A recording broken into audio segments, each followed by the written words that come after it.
The Carretera Austral, meaning Southern Way in English, is the name given to Chile's Route 7, which runs for 1,247 kilometers through the sparsely populated regions in the south of the country. Beginning in the port city of Puerto Montt, it quickly leaves civilization behind and it passes through thick forests, ancient fjords and around steep mountains, all the way down to the small town of Villa O'Higgins, deep in the heart of Chilean Patagonia. We personally hired a car for 3 weeks, which was just about enough time for us to get down and then drive back up again, seeing everything that we want to along the way. Right, mile 1, let's go. Let's get driving. We set out from Puerto Montt and quickly left the bustling city behind. The road wound between forested hills and past seaside settlements as we followed the coastline down to La Arena and the first ferry crossing of the trip.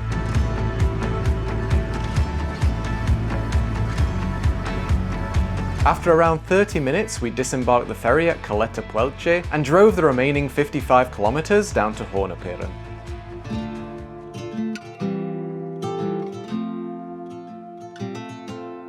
So it's the morning of the second day now. We spent the night in Hornapiren, which is the town just before you get on the really long double ferry all the way down to Caleta Gonzalez. Again, today's probably just going to be more of a travel day. We're not really going to be doing many activities, but we're going to be taking this very long ferry all the way down to Caleta Gonzalez, and then from there driving down to Chaiten. After spending an hour or so admiring the scenery from the port, we boarded the second and by far the largest ferry we would take on this trip. There was a large indoor seating area with hot food and drinks being served, and plenty of outside deck space to enjoy the views from. Once all the cars had been loaded up, the ramp was raised and we set sail. The scenery as we sailed down this long fjord was stunning from start to finish. We were surrounded by forested hills on both sides, with swirling clouds clinging to the slopes and settling in the valleys, adding to the moody atmosphere of the place. The water was so calm as we passed isolated fishing villages and towering waterfalls, and it was nice to enjoy the landscapes around us without having to worry about keeping our eyes on the road. Eventually, we disembarked at the end of the fjord and made the short drive across a small stretch of land to the next ferry. Both these ferries are included as part of the same ticket, so we didn't need to worry about showing our tickets again when boarding. Due to the smaller size of this ferry, it has to do 2 trips in the high season to get everyone from the first ferry across. We were lucky and managed to get on the first one, but you may have to wait for it to come back before continuing. This ferry hops across another fjord in about 30 minutes and dropped us at Caleta Gonzalo, where we passed the visitor center and official entrance to Pumalin National Park, which we'll be exploring over the next few days.